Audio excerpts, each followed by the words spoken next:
नमस्कार मेरे प्यारे साथियों, स्वागत है आप सभी का।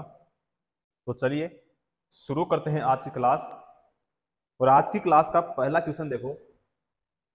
क्वेश्चन है जीवों के वैज्ञानिक नामकरण की पद्धति किसके द्वारा शुरू की गई थी। किसके लिए पूछा है?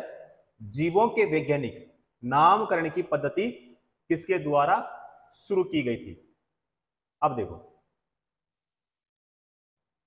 एक वैज्ञानिक है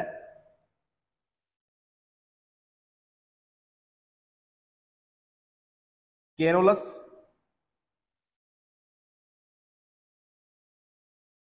लिनियस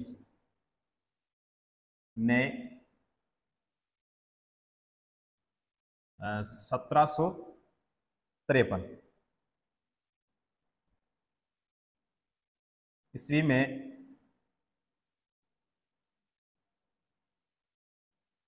जीवों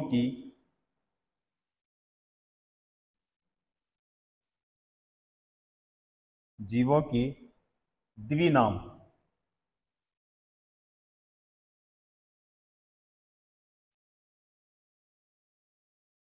पद्धति को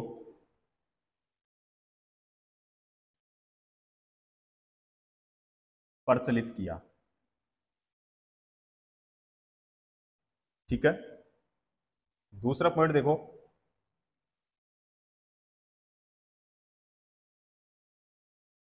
इसीलिए इन्हें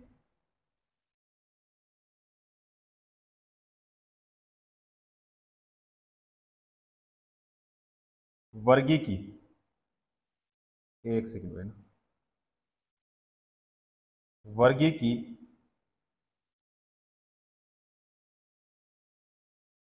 का जन्मदाता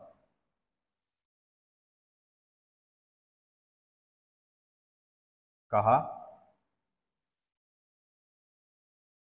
जाता है। ठीक है, तो देखो, जीवों के वैज्ञानिक नामकरण की पद्धति किसके द्वारा शुरू की गई थी।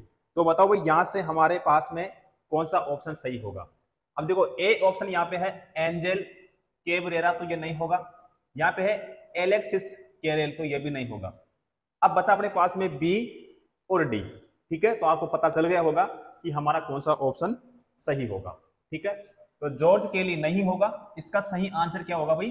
डी ऑप्शन सही हो जाएगा, कैरोलस लिनियस। ठीक है, तो कैरोलस लिनियस ने 1753 ईस्वी में जीवों की द्विनाम नाम पद्धति को प्रचलित किया, इसीलिए इन्हें वर्गीकी का जन्मदाता भी कहा जाता है। ठीक है, तो यहां पे हमारा कौन सा होगा? डी ऑप्शन सही हो जाएगा। ठीक है, चलो अगला क्वेश्चन करते हैं। चलो अगला क्वेश्चन देखो, इनमें से किसे जीव जगत की सभी प्रजातियों के द्विपद नाम पद्धति का जनक माना जाता है। क्वेश्चन को देखो, इनमें से किसे जीव जगत की सभी प्रजातियों के द्विपद नाम पद्धति का जनक माना जाता है। ठीक है, तो यहां पे देखो, लुई पास्चर नहीं होगा, चार्ल्स डार्विन ये भी नहीं होगा, कैरोलिस लिनियस बिल्कुल सही होगा, जेम्स वाटसन भी नहीं होगा। कौन सा होगा भाई?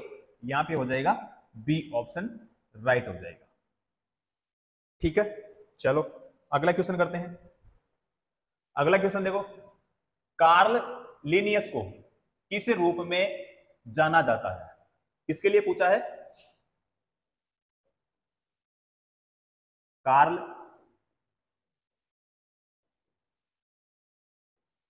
लिनियस।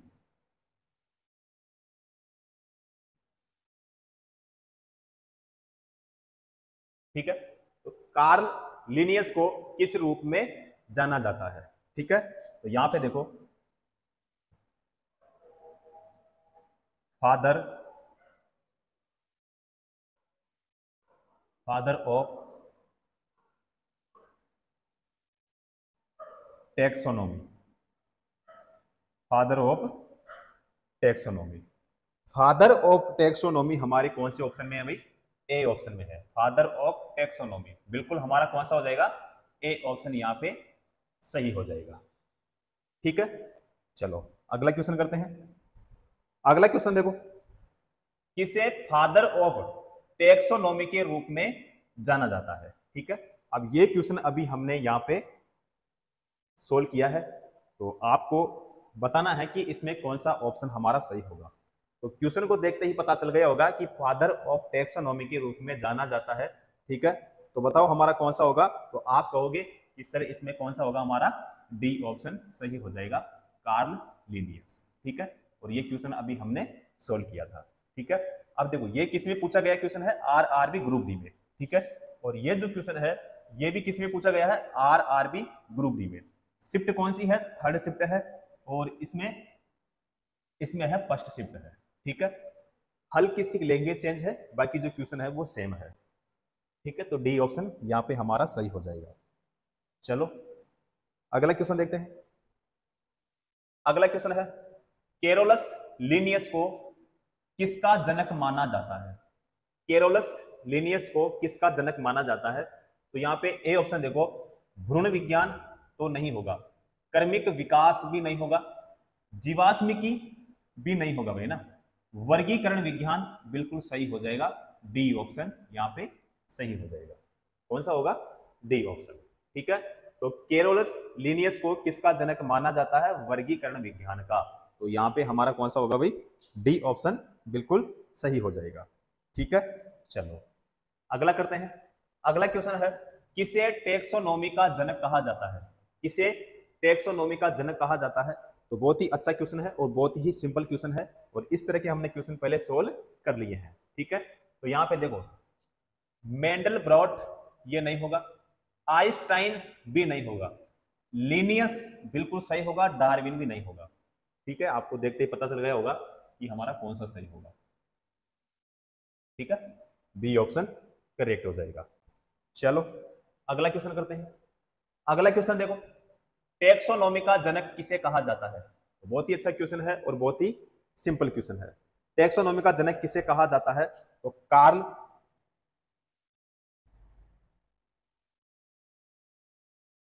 लिनियस।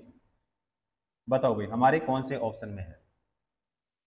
तो हमारे सी ऑप्शन में है भाई। ठीक है, करेक्ट आंसर कौन सा होगा हमारा, सी ऑप्शन बिल्कुल सही हो जाएगा। ठीक है, चलो अगला क्वेश्चन देखो।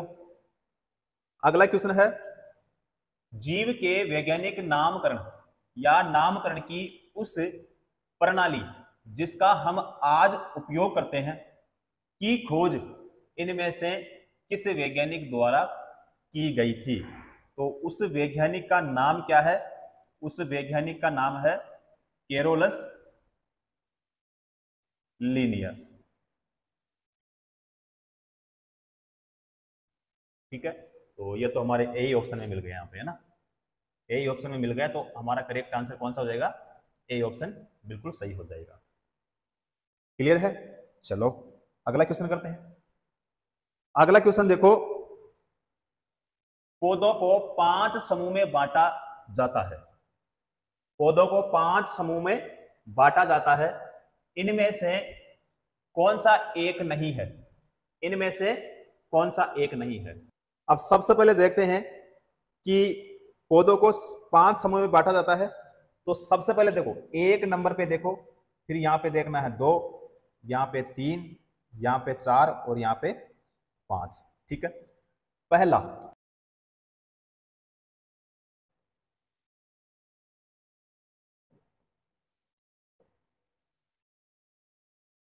है थैलोफाइटा। ठीक है, उसके बाद में है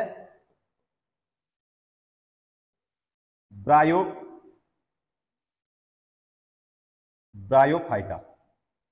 ठीक है, उसके बाद में है टेरिडोफाइटा। उसके बाद में है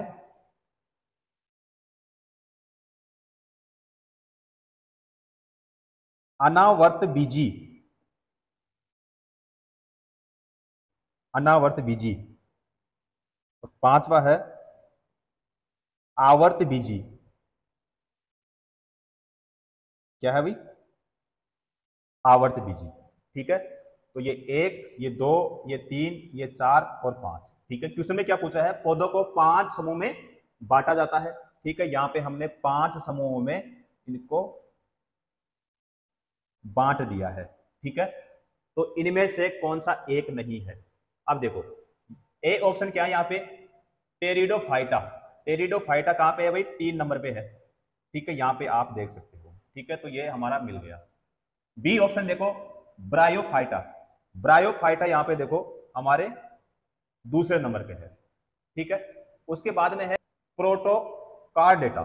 ठीक है, तो ये नहीं होता है ना?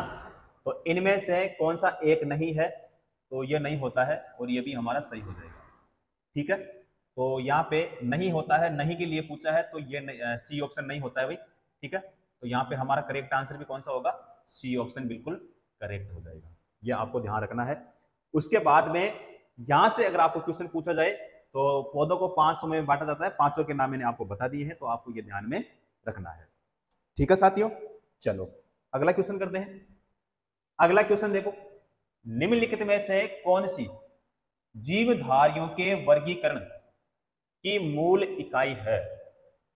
यानी इनमें से कौन सी जीवधारियों के वर्गीकरण की मूल इकाई है? अब देखो ए ऑप्शन क्या है? यहां पे ए ऑप्शन है वंश। तो वंश नहीं होता है भाई। जाति बिल्कुल सही होगा, गण नहीं होगा, कुल भी नहीं होगा, है ना? तो यहां पे जाति यानी हमारा सी ऑप्शन सही हो जाएगा। ठीक है, तो इनमें से जीवधारियों के वर्गीकरण की मूल इकाई जो है यहां पे सी ऑप्शन बिल्कुल सही हो जाएगा। ठीक है साथियों, चलो अब देखो ए ऑप्शन हमारा पास में क्या है? वंश। ठीक है, तो बहुत सी जातियां मिलकर वंश बनाती है। वंश का नाम लैटिन भाषा में होता है ब्रेसिका। क्या होता है? ब्रेसिका। ठीक है, उसके बाद में एक होता है कुल। तो वंश के समूह को एक कुल में रखा जाता है। कुल में वही वंश आते हैं जो उसके लक्षणों से सही मेल खाते हैं। ठीक है, उसके बाद में है गण। इसके अंतर्गत एक गण के मुख्य लक्षणों से मिलते हुए कुल पाए जाते हैं। ठीक है, और हमारा सही आंसर क्या है भाई? जाति। तो वर्गीकरण की मूल इकाई जाति अर्थात स्पीशीज है। ठीक है, जाति या फिर स्पीशीज को उन जीवों के समूह के रूप में परिभाषित किया गया। यहां पे कौन सा होगा भाई? सी ऑप्शन बिल्कुल सही होगा। ठीक है, चलो अगला क्वेश्चन देखते हैं। वैज्ञानिक वर्गीकरण में वर्गीकरण की मूल इकाई क्या होती है? यह क्वेश्चन अभी हमने सोल्व किया था।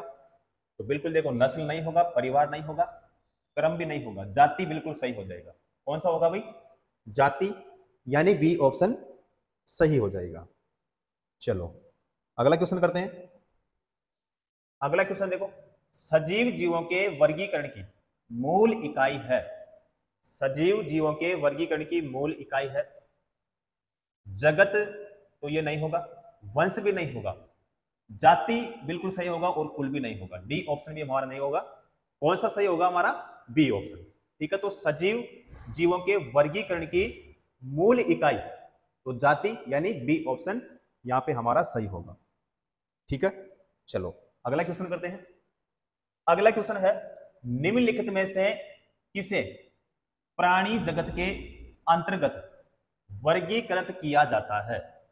निम्नलिखित में से किसे प्राणी जगत के अंतर्गत वर्गीकृत किया जाता है? तो अच्छा क्वेश्चन है। देखो ए ऑप्शन क्या है? प्रोटोजोआ। सी ऑप्शन क्या है? कोइनोजोआ। तो हमारा ए भी नहीं होगा और सी भी नहीं होगा। उसके बाद में है मेटाजोआ, बिल्कुल सही होगा। पाइपियंस, तो ये भी नहीं होगा। करेक्ट आंसर, सही आंसर कौन सा होगा? हमारा बी ऑप्शन सही होगा। ठीक है, अब यहां पे मैं आपको करा देता हूं नोट। देखो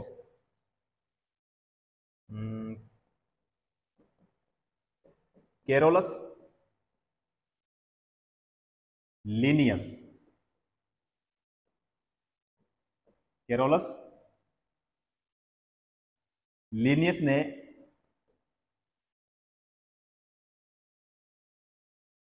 प्राणी जातियों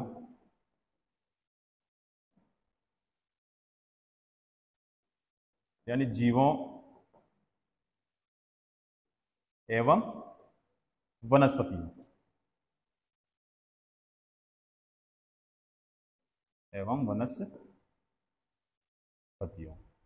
के नामकरण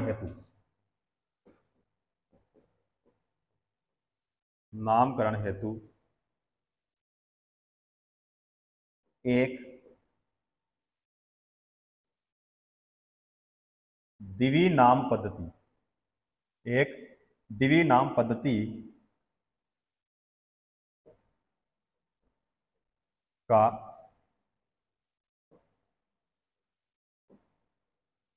विकास किया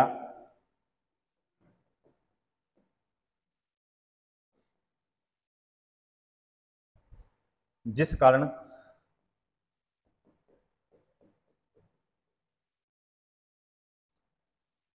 कैरोलस लीनियस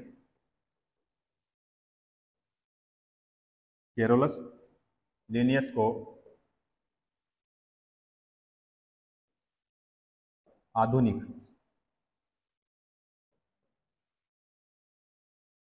आधुनिक वर्गीकरण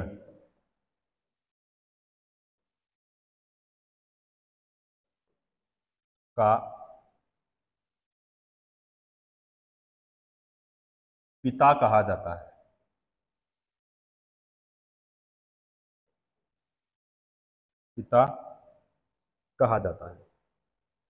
ठीक है, कौन सा होगा हमारा यहाँ पे? बी ऑप्शन सही हो जाएगा। यहां से भी अगर आपको क्वेश्चन पूछे तो आपको ध्यान में रखना है।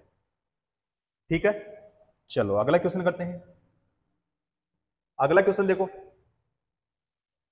जीवों के वर्गीकरण का कौन सा स्तर कुल, यहां पे है फैमिली, और जाति के बीच आता है?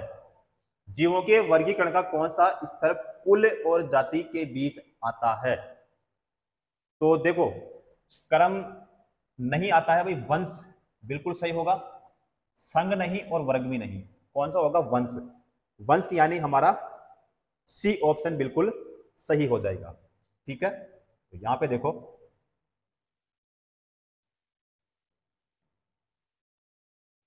वर्तमान समय में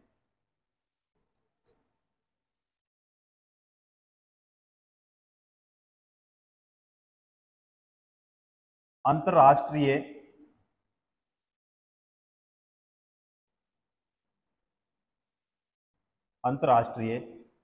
नामकरण कोड द्वारा जीवों के वर्गीकरण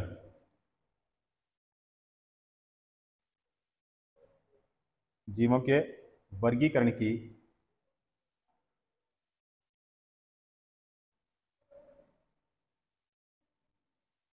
7 श्रेणियां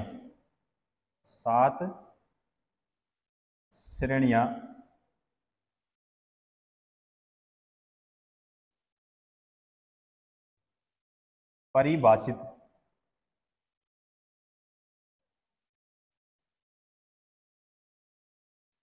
की गई है। अब देखो,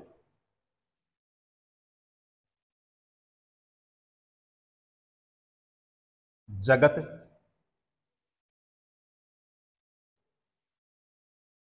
संघ,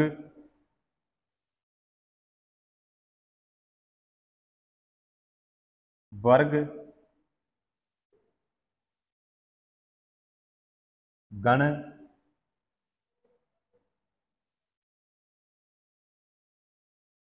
कुल,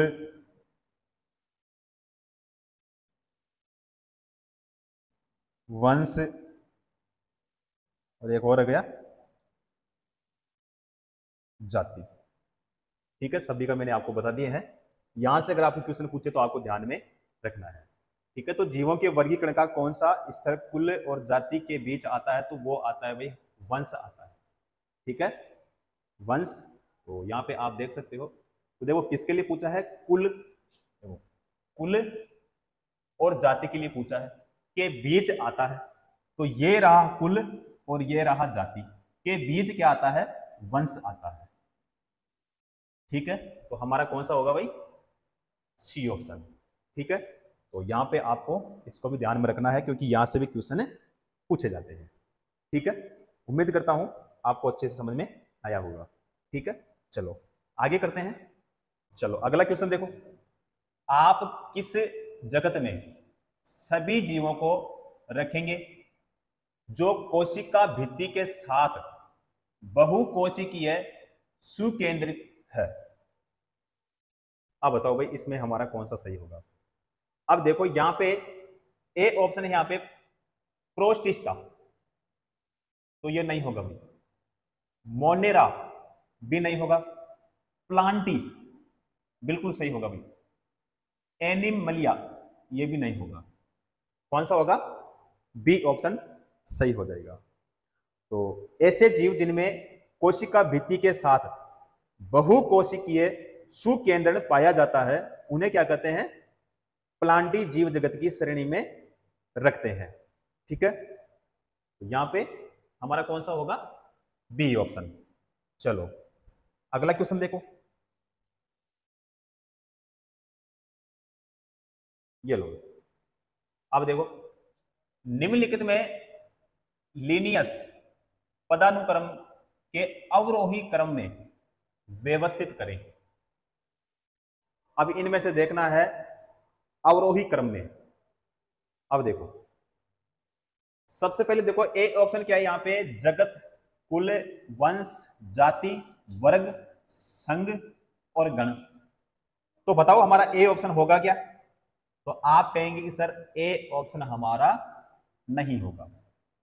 अब तीन ऑप्शन और बचे अपने पास में, इनको भी चलो देख लेते हैं। देखो यहां पे है जगत, गण, जाति, वंश, वर्ग, कुल, संघ, तो यह भी हमारा नहीं होगा। यहां पे है जगत, संघ, वर्ग, गण, कुल, वंश और जाति, तो ये बिल्कुल हमारा सही होगा भाई। जाति, वंश, कुल, गण, वर्ग, संघ, जगत ये भी हमारा नहीं होगा। करेक्ट आंसर, सही आंसर कौन सा होगा, सी ऑप्शन सही हो जाएगा।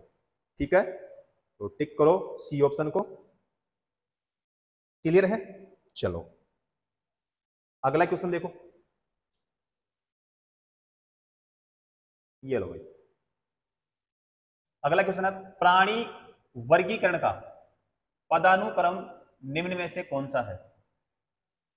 तो ये क्वेश्चन हमने पहले सोल्व कर लिया है, तो इसमें बताओ भाई कौन सा ऑप्शन सही होगा। देखो ए ऑप्शन है यहाँ पे संघ, वर्ग, कुल, गण, प्रजाति, वंश, नहीं होगा भाई ए ऑप्शन, है ना। संघ, वर्ग, कुल, गण, वंश, प्रजाति ये भी नहीं होगा। सी ऑप्शन है संघ, वर्ग, गण, कुल, वंश, प्रजाति, बिल्कुल होगा। संघ, गण, कुल, वर्ग, वंश, प्रजाति ये भी नहीं होगा, ये भी नहीं होगा और ये भी नहीं होगा, है ना। कौन सा होगा हमारा, सी ऑप्शन बिल्कुल सही हो जाएगा। अगला क्वेश्चन देखो, आप उस जीव को किस जगत में रखेंगे जो एक कोशिकीय, यूकेरियोटिक या सुकेंद्रिक और प्रकाश संश्लेषण है, सॉरी संश्लेषक है। क्वेश्चन को देखो वापस, आप उस जीव को किस जगत में रखेंगे जो एक कोशिकीय, यूकेरियोटिक या फिर सुकेंद्रिकी और प्रकाश संश्लेषक है। अब देखो कवक हमारा नहीं होगा, प्रोटिस्टा, प्रोटिस्टा बिल्कुल होगा भैया ना। मोनेरा नहीं होगा, प्लांटी भी नहीं होगा। कौन सा होगा इसमें, सी ऑप्शन। तो प्रोटिस्टा जगत के जीव एक कोशिकीय व सुकेंद्रीय होते हैं जिनमें समस्त कोशिका उपस्थित होते हैं। ठीक है, इसीलिए हमारा कौन सा होगा भाई, सी ऑप्शन हमारा सही हो जाएगा। चलो अगला करते हैं। अगला क्वेश्चन देखो, विटेकर के वर्गीकरण के अनुसार, अब यहां पे स्पेस है, कौन से समूह में शामिल जीवों में पूर्णतः विकसित नाभिक नहीं पाया जाता? नाभिक नहीं पाया जाता। तो देखो कवक नहीं होगा, प्लांटी भी नहीं होगा, और हमारा प्रोटिस्टा भी नहीं होगा। मोनेरा इसका सही हो जाएगा, डी ऑप्शन। कौन सा होगा? डी ऑप्शन, यानी मोनेरा। देखो वरस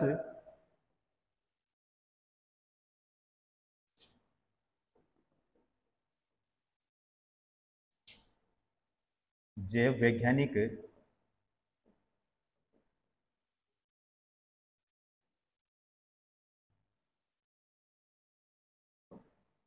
RH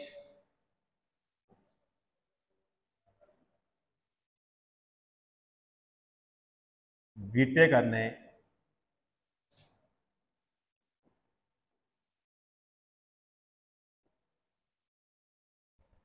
समस्त जीव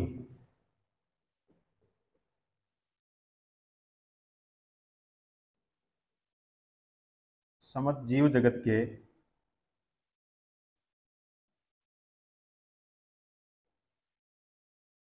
प्राणियों को 5 जगतों 5 जगतों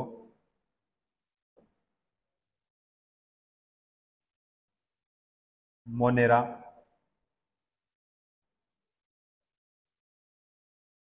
प्रोटिस्टा, फंजाई, फंजाई के बाद में प्लांटी,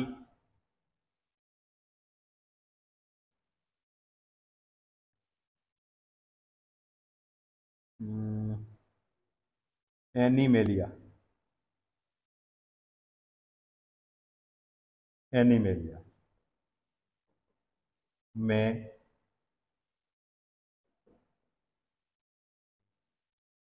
विभाजित किया, जिसमें से मोनेरा जगत के प्राणी एक कोशिकीय व पूर्व केंद्रीय होते हैं। ठीक है, इनमें प्रमुख कोशिका अनुपस्थित होता है। ठीक है, तो हमारा कौन सा होगा? डी ऑप्शन करेक्ट हो जाएगा। ठीक है साथियों, चलो अगला क्वेश्चन करते हैं। अगला क्वेश्चन देखो, जीव जगत का 5 वर्गों में वर्गीकरण, 5 किंगडम क्लासिफिकेशन किसने किया था? तो ये क्वेश्चन अभी हमने जस्ट यहां पे सोल्व किया है।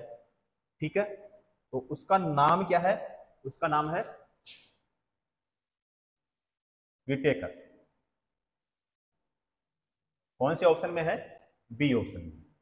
करेक्ट आंसर भी कौन सा होगा हमारा? बी ऑप्शन बिल्कुल सही हो जाएगा। ठीक है, चलो अगला क्वेश्चन करते हैं।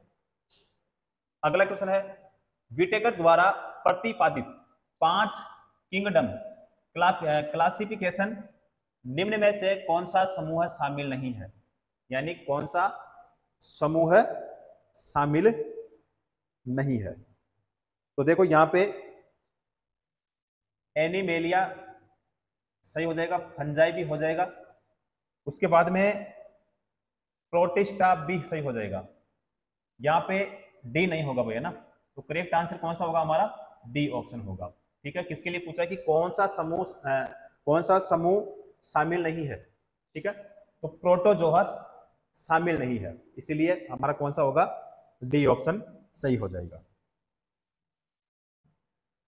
अगला क्वेश्चन देखो, 5 जगत प्रणाली में वर्गीकरण का मुख्य आधार होता है। 5 जगत प्रणाली में वर्गीकरण का मुख्य आधार होता है। तो यहां पे है पोषण, तो पोषण का बिल्कुल सही होगा भाई। उत्सर्जन नहीं होगा, श्वसन नहीं होगा, संचलन भी नहीं होगा। कौन सा होगा?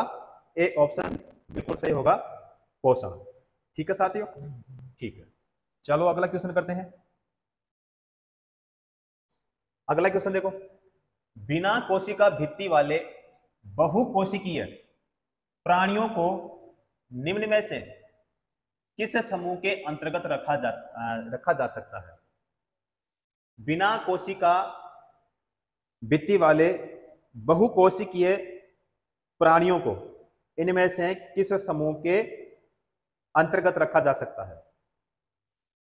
तो एनिमेलिया के अंतर्गत रखा जा सकता है भाई। ठीक है, ए ऑप्शन बिल्कुल सही होगा। मोनेरा नहीं होगा, प्लांटी भी नहीं होगा और प्रोटिस्टा भी नहीं होगा। तो बिना कोशिका भित्ति वाले बहुकोशिकीय प्राणियों को एनिमेलिया समूह के अंतर्गत रखा जाता है। ठीक है, इसे मेटाजोआ भी कहा जाता है। क्या कहा जाता है? मेटाजोआ। ठीक है, तो एनिमेलिया बिल्कुल ए ऑप्शन यहां पे हमारा सही हो जाएगा। ठीक है, चलो अगला क्वेश्चन करते हैं। अगला क्वेश्चन देखो,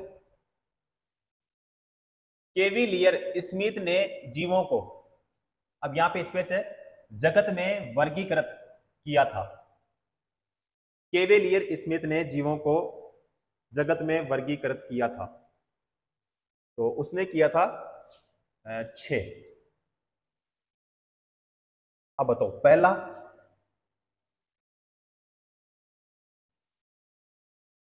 एनिमेलिया,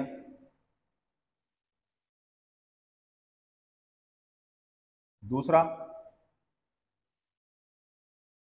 प्रोटोजोआ,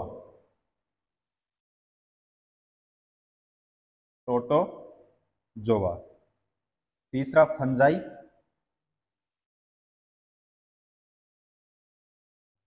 फोर्थ हो जाएगा प्लांटी,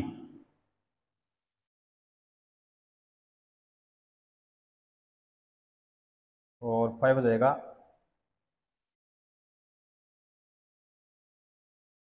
क्रोमिस्ट्रा। उसके बाद में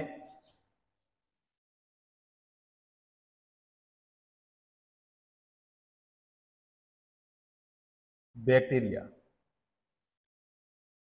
ये 1, ये 2, ये 3, ये हो जाएगा 4, ये हो जाएगा 5 और ये हो जाएगा 6। ठीक है, तो 6 हमारे कौन से ऑप्शन में है भाई? डी ऑप्शन में है। करेक्ट आंसर कौन सा होगा हमारा? डी ऑप्शन बिल्कुल सही हो जाएगा। ठीक है, तो 6, तो 6 के मैंने नाम आपको बता दिए हैं। ठीक है, तो ये भी आपको ध्यान में रखना है। ठीक है, चलो अगला करते हैं। चलो इसको थोड़ा बड़ा कर देता हूं मैं। देखो भाई,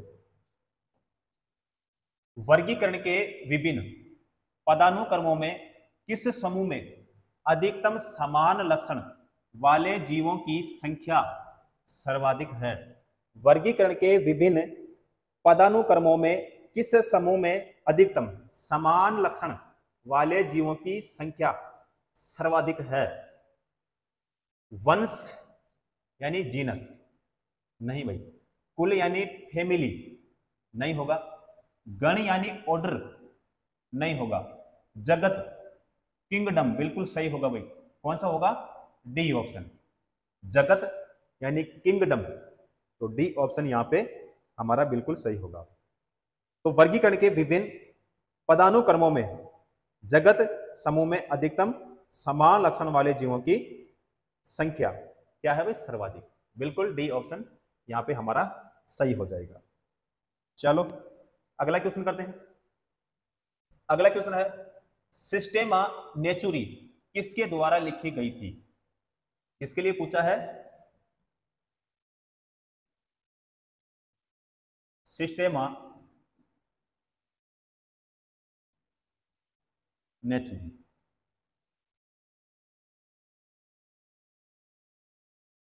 किसके द्वारा लिखी गई थी?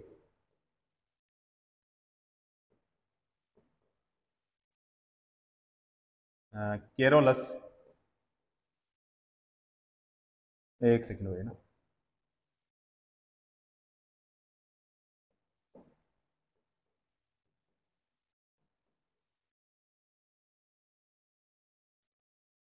केरोलस, लिनियस हमारा कौन सा होगा भाई? डी ऑप्शन, या sorry C option. C option बिल्कुल करेक्ट हो जाएगा। चलो अगला क्वेश्चन करते हैं। अगला क्वेश्चन देखो, अमीबा जैसे जीवों के मामले में होने वाला अलैंगिक प्रजनन जिसमें एक जीव के विभाजित होने पर दो जीव उत्पन्न होते हैं, वह क्या कहलाता है? वह क्या कहलाता है? अब देखो क्वेश्चन को देखो वापस। अमीबा जैसे जीवों के मामले में होने वाला अलैंगिक प्रजनन जिसमें एक जीव के विभाजित होने पर दो जीव उत्पन्न होते हैं, वह क्या कहलाता है? तो वह कहलाता है बाइनरी विखंडन कहलाता है।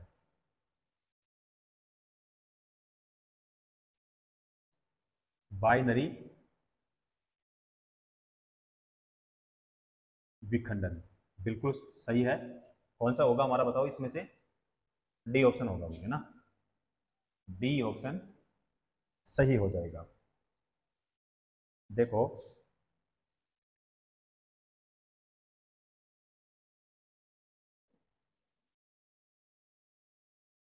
अमीबा की खोज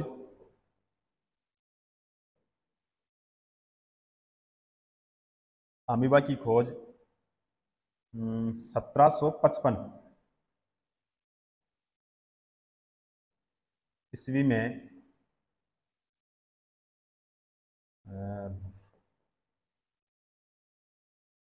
रोजेन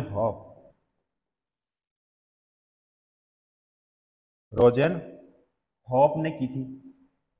ठीक है। दूसरा देखो, यह है एक कोशिकीय यह एक कोशिकीय सूक्ष्मदर्शी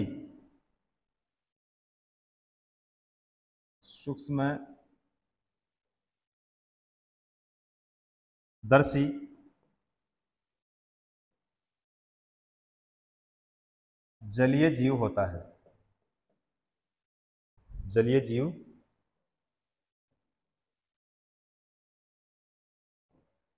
होता है। इसमें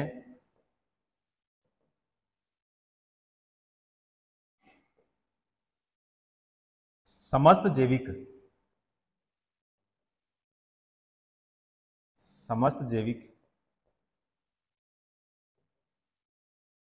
क्रियाएं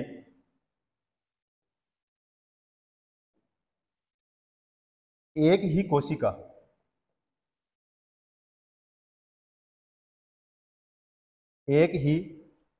कोशिका में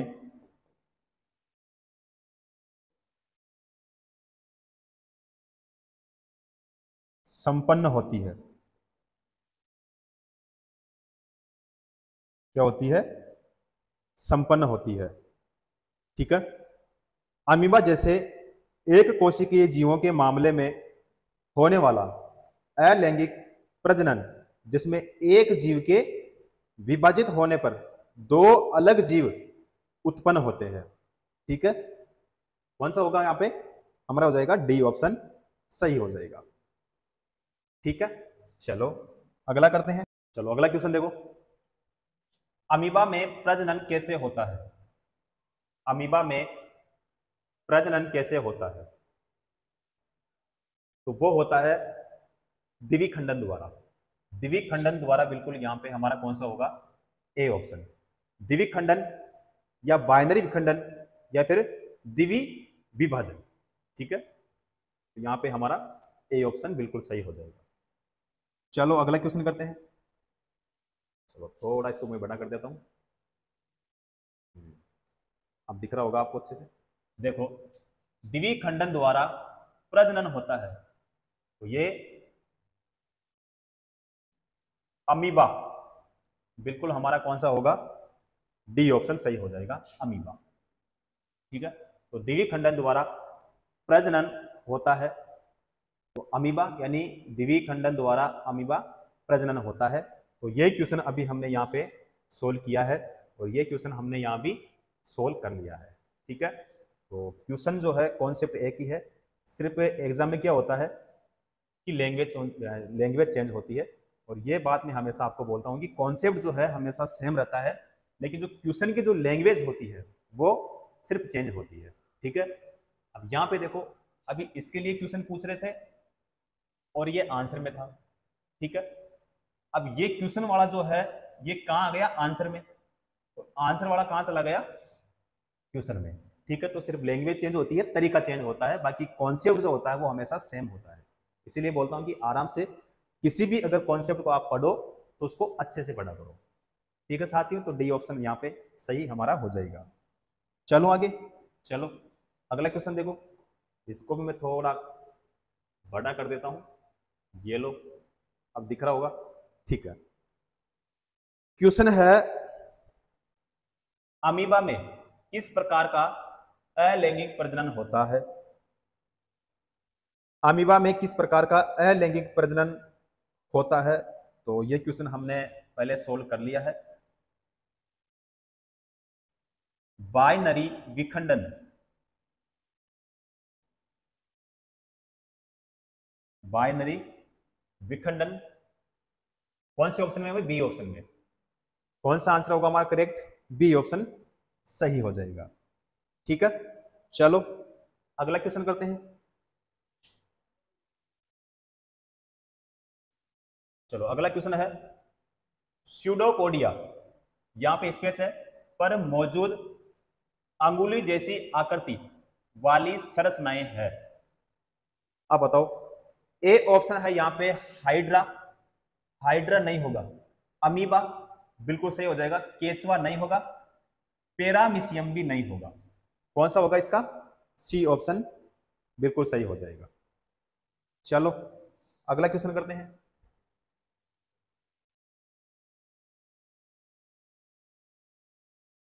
अगला क्वेश्चन है, बहु विखंडन के द्वारा एक साथ अनेक संतति कोशिकाओं में विभाजित होता है। बहु विखंडन के द्वारा एक साथ अनेक संतति कोशिकाओं में विभाजित होता है, तो बताओ भाई यहां पे हमारा कौन सा सही होगा। अब देखो यहां पे ए ऑप्शन क्या है, प्लेन एरिया, प्लेन एरिया हमारा नहीं होगा, हाइड्रा भी नहीं होगा और ईस्ट भी नहीं होगा, प्लाज्मोडियम, प्लाज्मोडियम बिल्कुल सही हो जाएगा इसका ना, डी ऑप्शन ही इसका सही होगा। चलो अगला देखो, निम्नलिखित में से कौन सा जीव बहु विखंडन द्वारा प्रजनन करता है। इनमें से कौन सा जीव बहु विखंडन द्वारा प्रजनन करता है, तो बहुत ही अच्छा क्वेश्चन है, तो बताइए भाई इसमें हमारा कौन सा ऑप्शन सही होगा। अब ए ऑप्शन यहां पे क्या है, हाइड्रा तो नहीं होगा, प्लाज्मोडियम बिल्कुल सही हो जाएगा। ठीक है, ये अभी हमने सोल्व किया था, तो ये सी ऑप्शन सही हो जाएगा। चलो अगला क्वेश्चन देखो, पहले स्पेस है, बहु विखंडन द्वारा प्रजनन करता है, बहु विखंडन द्वारा प्रजनन करता है, तो यहां पे प्लाज्मोडियम कौन से ऑप्शन में है भाई, डी ऑप्शन में है। करेक्ट आंसर, सही आंसर कौन सा होगा, डी ऑप्शन बिल्कुल सही हो जाएगा। तो प्लाज्मोडियम बहु विखंडन द्वारा प्रजनन करता है, इसलिए डी ऑप्शन यहाँ पे हमारा सही हो जाएगा। ठीक है, और क्वेश्चन को आप देख रहे होंगे कि कॉन्सेप्ट जो है वो हमेशा सेम होता है, सिर्फ लैंग्वेज चेंज हो रही है और तरीका चेंज होता है। ठीक है, चलो अगला क्वेश्चन देखो।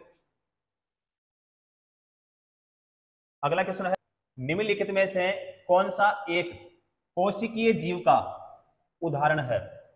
इनमें से कौन सा एक कोशिकीय जीव का उदाहरण है, तो यहां पे प्रोटोजोआ बिल्कुल सही है, एंथ्रोपॉइड्स नहीं होगा भैया, भी एनिलिड्स भी नहीं होगा, ये भी नहीं होगा ना, एकिनोडर्स ये भी नहीं होगा, इसका ए ऑप्शन बिल्कुल सही होगा भैया ना। चलो अगला करते हैं। अगला क्वेश्चन है, एक कोशिका के दो समान संतति कोशिकाओं में विभाजन की प्रक्रिया को क्या कहा जाता है। एक कोशिका के दो समान संतति कोशिकाओं में विभाजन की प्रक्रिया को क्या कहा जाता है, तो उसको कहते हैं भाई द्विखंडन। क्या कहते हैं, द्विखंडन कहते हैं। एक कोशिका के दो समान संतति कोशिकाओं में विभाजन की प्रक्रिया को द्विखंडन कहा जाता है। जैसे अमीबा जीव द्विखंडन द्वारा जनन करते हैं और इनमें द्विखंडन एक प्रकार का अलैंगिक प्रजनन तथा कोशिका विभाजन है। तो यहाँ पे हमारा कौन सा होगा? बी ऑप्शन सही होगा, द्विखंडन, यानी बी ऑप्शन बिल्कुल सही हो जाएगा। ठीक है साथियों, तो आज की जो क्लास है वो यहीं पे करते हैं समाप्त। उसके बाद में करते हैं नेक्स्ट क्लास में।